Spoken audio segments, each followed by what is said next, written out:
course, it sounds really glamorous to travel around the world and see all these amazing, beautiful, iconic places that are on our planet. But the truth is, a lot of times you're on the road, getting to these places, and that road can be really uncomfortable. Oh, there's give everybody an idea what the Indian train's like. This is what's going on. And when you travel on the cheap like I do, it seems like most of the transport is uncomfortable.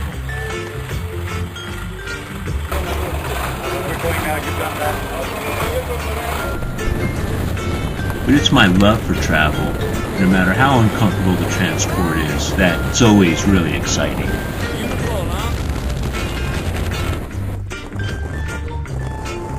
And of course, it's always more fun to use the road less traveled.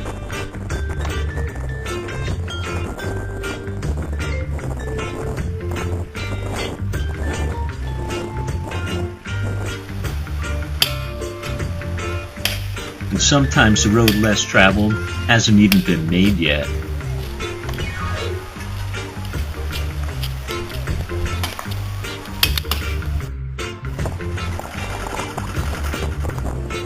And I've found that most of the roads in the world look like this.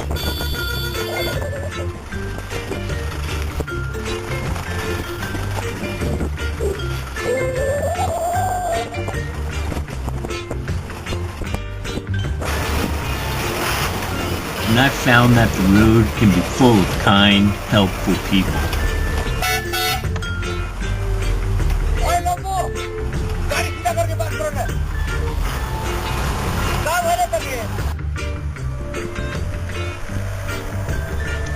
And in most parts of the world, you get around by public transport, packed inside some tiny kind of vehicle, and in this case up here in the Himalaya, they call them a sumo.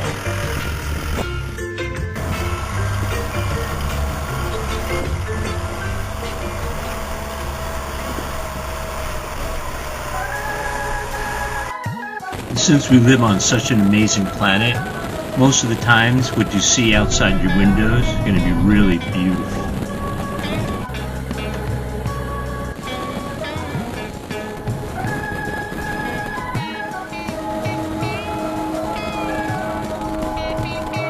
Unless, of course, the humans have made a mess of it, but that's a whole nother story.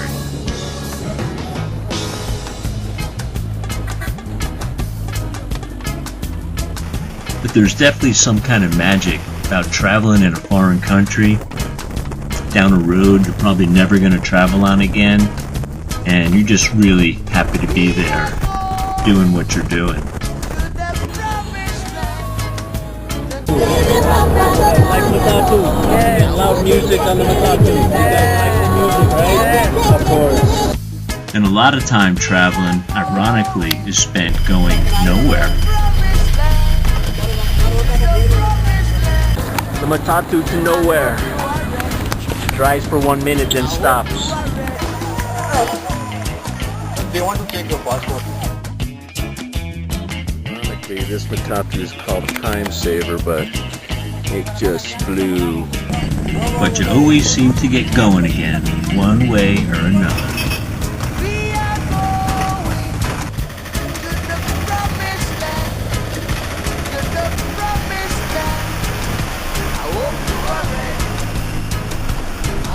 Buses are always good ways to get around.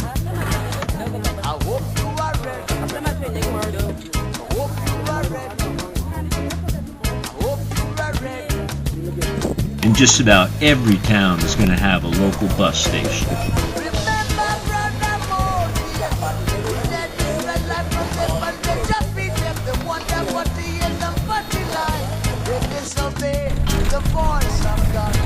Riding the bus is great. You never really know what to expect, and sometimes if it's really crowded in some countries, they'll let you ride on the roof.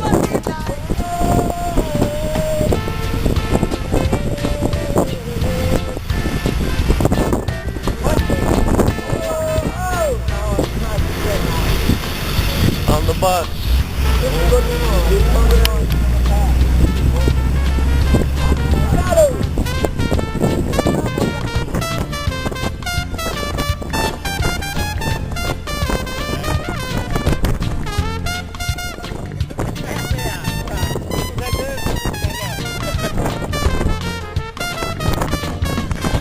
or you just hang on the side, but you get the idea.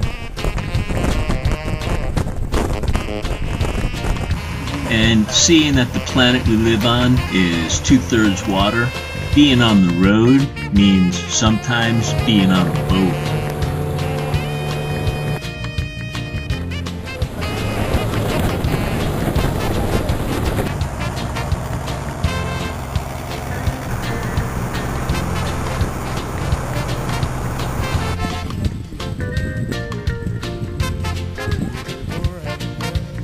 Riding a bicycle is another great way to get around. Riding a bike around Egypt today. It's like 1,000,000 degrees, man. It's crazy hot. Another day out on the bicycle here in lovely Cambodia. Sharing the road with some ducks. What's up, ducks? What's up, ducks? Around in Uganda. The mountain bikes today. Bicycling around Myanmar today.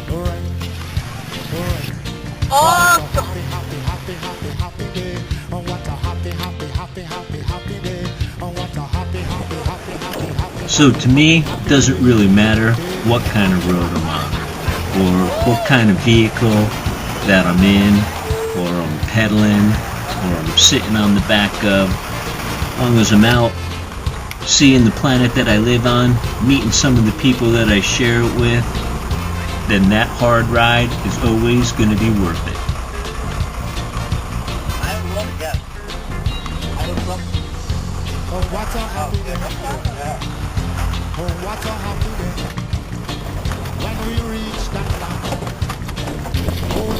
So any chance I get, I'm going to jump on a train, hop in a tuk-tuk, get on the back of some guy's motorcycle, pedal, walk, whatever it takes.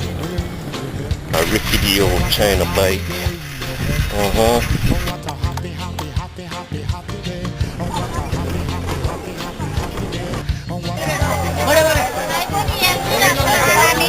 Just mania. Incredible.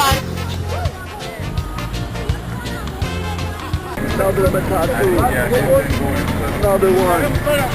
And yes, of course, traveling around the world and seeing all those really famous, iconic sites is really a fabulous part of traveling, but there's an old cliche, and it still holds really true, that no matter how hard the road is, getting there is still half the fun. Oh yeah, most comfortable bus.